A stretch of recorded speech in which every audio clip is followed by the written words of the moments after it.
स्वागत है दोस्तों आपका हमारे YouTube चैनल पर, जहां हम लाते हैं चाणक्य नीति की अनमोल बातें, जो आज भी उतनी ही प्रासंगिक है जितनी चाणक्य के समय थी। क्या आपको पता है एक राजा को कैसा होना चाहिए? एक व्यक्ति को किन बातों से दूर रहना चाहिए?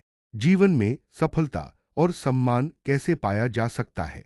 चाणक्य नीति के तीसरे अध्याय में ऐसे ही गूढ़ प्रश्नों के उत्तर मिलते हैं, जो ना सिर्फ नीति की दृष्टि से महत्वपूर्ण है, बल्कि हमारे दैनिक जीवन में भी क्रांतिकारी परिवर्तन ला सकते हैं। तो चलिए आज जानते हैं चाणक्य नीति के तीसरे अध्याय की वे गहरी बातें जो हर व्यक्ति को जाननी चाहिए। एक मूर्खता से बड़ा कोई शत्रु नहीं। चाणक्य कहते हैं कि मूर्ख व्यक्ति का संग कभी नहीं करना चाहिए।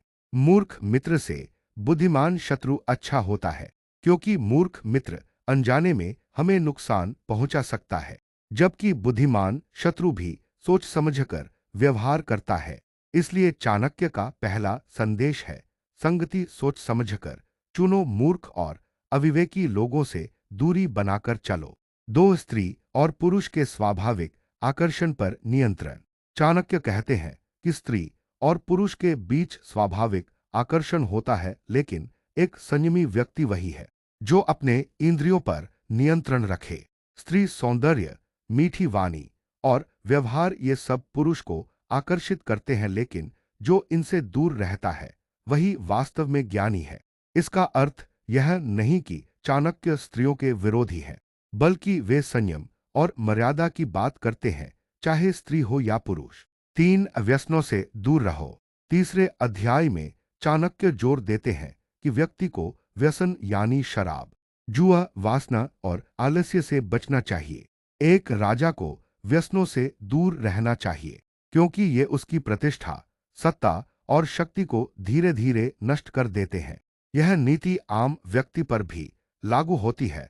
अगर कोई भी व्यक्ति अपने जीवन में संयम रखे, तो वह खुद को और दूसरों को नुकसान नहीं पहुंचाता। चार, क्या है सच्चा सुख? चाणक्य कहते हैं, जिसके पास अन्न है, जो ऋण मुक्त है और जो अपने घर में सुखपूर्वक रहता है, वही वास्तव में सुखी है। आज के समय में हम सुख को धन, गाड़ी, मोबाइल और लाइफस्टाइल से जोड़ते हैं, लेकिन चाणक्य का कहना है कि वास्तविक सुख आत्मसंतोष, कर्ज से मुक्ति और मानसिक शांति में है। पांच, विद्या का महत्व। विद्या धन से भी बढ़कर है। धन चोर छीन सकते हैं, राजा कर के रूप में ले सकता है, लेकिन विद्या एक ऐसा धन है जो जितना बांटो उतना बढ़ता है। चाणक्य शिक्षा को सर्वोपरि मानते हैं। उनके अनुसार अगर व्यक्ति के पास विद्या है तो वह किसी भी परिस्थिति में स्वयं को स्थापित कर सकता है। छह, स्त्री का सम्मान।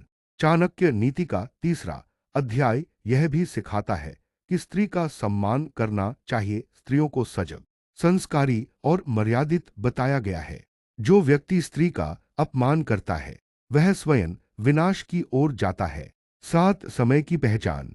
चाणक्य कहते हैं, समय से पहले कुछ भी नहीं करना चाहिए, अर्थात जो काम सही समय पर किया जाए वही फलदायी होता है, चाहे वह व्यापार हो, विवाह हो या निर्णय। समय का आकलन करना ही बुद्धिमानी है।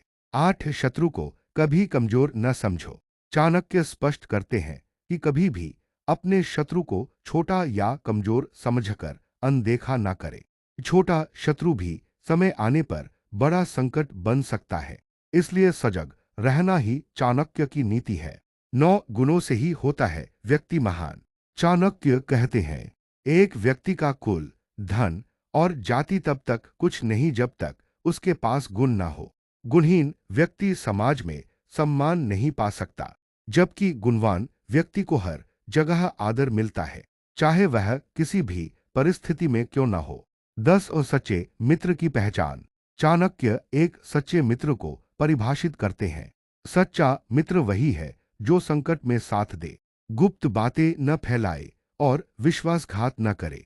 इसलिए मित्र चुनते समय केवल हंसी मजाक या समय बिताने को न देखें, बल्कि उनके व्यवहार और निष्ठा को पहचाने। दोस्तों, चाणक्य नीति का तीसरा अध्याय हमें बताता है कि कैसे एक सामान्य व्यक्ति भी नीतियों के सहारे राजा के समान जीवन जी सकता है। चाहे वह संगति हो, विद्या हो, संयम हो या निर्णय, इन सभी में विवेक और नीति आवश्यक है। अगर आप चाणक्य की बातों को अपने जीवन में उतारते हैं तो निश्चित ही आप अपने लक्ष्य को प्राप्त कर सकते हैं। अगर आपको ये वीडियो पसंद आया हो तो लाइक करें, शेयर करें और चैनल को जरूर सब्सक्राइब करें। फिर मिलेंगे अगली नीति के साथ, तब तक के लिए नमस्कार।